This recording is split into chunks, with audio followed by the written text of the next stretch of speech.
வணக்கம், நான் நிர்மல். இன்னைக்கு ஒரு முக்கியமான விஷயத்தை பற்றி பேச போகிறோம். என்ன சொன்ன? சத்தமாக சொல்கிறா. வணக்கம், நான் நிர்மல். இன்னைக்கு ஒரு முக்கியமான விஷயத்தை பற்றி பேச போகிறோம். சரி, நம்ம தாத்தா யாரு? தாத்தா பேர் என்னது? அமெரிக்கா தாத்தா பேர்? தாத்தா பேர் என்னடா? ட்ரம்ப் தாத்தா. ட்ரம்ப் தாத்தா என்ன சொல்லியிருக்கிறாரு? இந்தியாவுக்கு எவ்வளோ வரி கொடுத்துருக்குறாரு? கட்டுக்கடா வரின்னு சொல்லிட்டு எவ்வளோ வரி கொடுத்தாரு? எவ்வளோ வரி கொடுத்தாரு? 50 ரூபா சேர்த்து கட்டுங்கன்னு சொன்னார். உடனே நம்ம மோடிஜி இருக்கார்ல, அவருக்கு எத்தனை இன்ச்சு இருக்குது மார்பு? 72 இன்ச்சு. அவர் உடனே எங்கே ஓடினாரு? சீனாக்கு போனாரா? சீனாக்கு போய் ஜிங்சாங்கிட்ட என்ன பண்ணிட்டாரு? உறவு வச்சுக்கிட்டாரு. உடனே தாத்தாவுக்கு என்ன வந்துருச்சு? பயங்கரமாக கோவம் வந்துருச்சு. சரியா? 7 வருஷத்துக்கு பின்னாடி பிரதமர் நரேந்திர மோடி இருக்கார் பார்த்தீங்கல்ல, அவர் சீனாவுக்கு பயணம் பண்ணார். இது இடையில என்ன ஆயிடுச்சு? நல்லதா அல்லது கெட்டதா? டக்கு டக்குன்னு சொல்லணும். எஸ்ஆர்ஓ சொல்லு.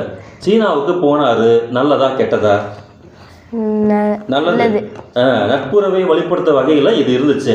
சீனாவில் இருந்து இங்கே வரக்கூடிய பத்திரிகைகள் நரேந்திர மோடி அங்கே வர்றதுக்கு முன்பே அவரது பயணத்துக்கு முக்கியம் கொடுக்க ஆரம்பிச்சிட்டேன். சரி, மோடி தாத்தா இங்கே வரப்போறாரு, மோடி வரப்போறாரு, மோடி மோடி மோடி மோடின்னு சொல்லி அங்கே சீனாவில் இருக்கக்கூடிய எல்லா பத்திரிகையும் என்ன பண்ணுச்சு? மோடியை பற்றி எழுதிச்சு. கட்டுரைகளை ஃபுல்லாக வெளியிட்டுச்சு. குறிப்பாக சவுத் இந்தியா டெய்லி, சவுத் சீனா டெய்லி அப்படிங்கிற பத்திரிகையில் எழுதப்பட்ட கட்டுரையில் சீனாவுடைய அடையாளம் என்ன தெரியும் சொல்ல வைப்போம்? சீனாவுடைய அடையாளம் என்ன சொல்ல வைப்போம்? டிராகன். பெரிய சிங்கம் மாதிரி இருக்கு தெரியுமா? அந்த டிராகனையும் இந்தியாவுடைய அடையாளம் என்னது? இந்தியாவுடைய அடையாளம் என்னடா? யானை. சரியா? யானையையும் டிராகனையும் வித்தியாசமான படம் போட்டு வரவேற்பு பண்ணியிருந்துச்சு. அதில் சீனா இந்தியாவுக்கு இடையில் என்ன இருக்குது? மிகப்பெரிய காலகட்டத்தில் ரொம்ப விரிசலாக்கும் போது இப்போ திடீர்னு ரெண்டு தலைவர் சந்திச்சுக்கிட்டது மிகப்பெரிய அன்பு அப்படின்னு சொல்லி ஒரு கட்டுரை எழுதியிருக்கு. உடனே இங்கே இருக்கக்கூடிய தாத்தா இருக்கார் தெரியுமா? எந்த தாத்தா? அமெரிக்கா தாத்தா பேர் என்னது? ட்ரம்ப் தாத்தாவுக்கு பயங்கர கோபம் வந்துருச்சு. இருளை அகற்றும் இன்னும் அப்படின்னு சொல்ற உடனே மேலும் மேலும் என்ன பண்ண போறேன்? பயங்கரமாக வரியை நான் விதிக்க போகிறேன், நீங்கள் போய் அங்கே போய் என்ன ஜாயிண்ட் போட்டுக்கிட்டு இருக்கீங்களா அப்படி இப்படின்னு தாத்தாவுக்கு கோவம் வந்து தாட்டு போட்டு தஞ்சாவூர்னு சொல்லி அங்கே சத்தம் போட்டு கிடக்கிறாரு. என் அம்மா என்ன சொல்கிறோம்னா, இந்த தாத்தா இருக்க திரும்ப ட்ரம்ப் தாத்தா, இந்த தாத்தா போய் ரஷ்யா கிட்ட போய் பொருள் வாங்குவார், நாமளும் ரஷ்யா கிட்ட போய் பொருள் வாங்குவோம், நாமளும் சீனா கிட்ட பொருள் வாங்குவோம். ஆனால் தாத்தா என்ன சொல்லுவார்? நான் சொல்கிற இடத்துக்கு போய் நீ பொருள் வாங்கணும், அப்படி இல்லைன்னு வச்சுக்கோ நான் உனக்கு வரி விதிப்பேனா? இது நீதியா அல்லது நேர்மையா? சொல்லுவப்போ. சரியா தப்பா? எவன் வேணா எங்க வேணா போய் பொருள் வாங்கிக்கலாம்லடா. ஒருத்தனை வந்து இன்னொருத்தன் மிரட்டலாமா? அது அயோக்கியத்தனம் தானே. அந்த அயோக்கியத்தனத்தை காலகாலமா செஞ்சுக்கிட்டு வர்றது யாரு? ட்ரம்ப் தாத்தா. இதுல என்ன ஆயிடுச்சு கேட்டனா, இங்க சீனாவில் இருக்கக்கூடிய பொருளுக்கு தெரியுமா எத்தனை சதவிகிதம் நம்ம இந்தியாவுக்கு சீனா பொருள் வருது? 90% வருது. அதே மாதிரி அமெரிக்காவுக்கும் சீனாவோட பொருள் எத்தனை சதவீதம் போகுது? 90% போகுது. ஆனால் அமெரிக்கா கிட்ட வந்துக்கிட்டு அமெரிக்கா வந்து சீனா கிட்ட உனக்கு நான் 200% வரி விதிக்க போறேன்னு சொன்னாரா? சொல்லலை. ஏன்னா கிறிஸ்மஸ் தாத்தாவோட கிறிஸ்மஸ் பொருள் ஃபுல்லாக எங்கேருந்து வருது? பரிசு பொருளாம் சீனாலேருந்து அமெரிக்காவுக்கு போகுது. புரியுதா?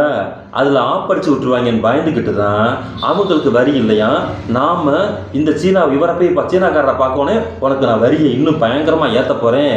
எத்தனை சதவீதம் ஏற்ற போகிறாராம்? 200% ஏற்ற போகிறாராம். உருப்படுமாட அந்த நாடு? உருப்படாது. ஆனால் இந்த நேரத்தில் நடந்திருக்கக்கூடிய முக்கியமான விஷயம் என்ன தெரியுமா?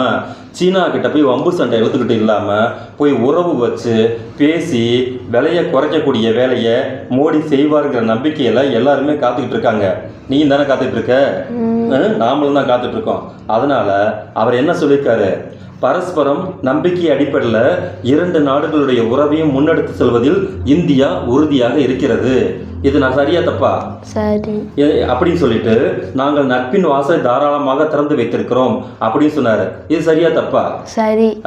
இவர் என்ன வழக்கம் போல என்ன பண்ண, மனித குலத்துக்கு விடப்பட்ட சவால் சாங்காய் ஒத்துழைப்பு மாநாட்டில் பயங்கரவாதத்துக்கு துணை நின்றவிடம். இது உடனே யார இந்த மோடி கிட்ட ஒரு குறுக்கு புத்தி இருக்குது. இந்த பாகிஸ்தானை வம்பு இழுக்காம இவங்க வந்து பேச மாட்டாங்க. பாகிஸ்தானுக்கு வந்து ஆதரவு தெரிவிச்சவர் யாரா? ட்ரம்ப் தாத்தா என்ன பண்ணாரு? பாகிஸ்தானுக்கு ஆதரவு தெரிவிச்சார்ல, நான் தான் போறேன்னு பார்த்த சொன்னேன், நோபல் பரிசு எங்கன்னு கேட்டார்லடா. அப்போ இதெல்லாம் போய் நீங்க அவங்க கிட்ட கேட்க மாட்டீங்க, எங்க கிட்ட வந்து கேட்குறீங்க. இது நீதியா நேர்மையான்னு சொல்லிட்டு கடைசியில் வந்துக்கிட்டு எல்லாருமே இது பண்ணிட்டு ரொம்ப நீங்களே எங்கள் ஊருக்கு வாங்க, நாங்களும் உங்கள் ஊருக்கு வர்றோம், பொருளெல்லாம் அளவுக்கு அதிகமாக நம்ம ஷேர் பண்ணிக்கோன்னு சொல்லியிருக்காரு.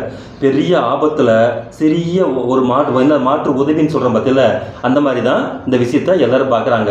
நீ எப்படி பார்க்குற? நீயும் என்னடா திடீர்னு என்ன கேள்வி கேட்குறேங்கிறியா? நீ அந்த மாதிரி தானே பார்க்குற.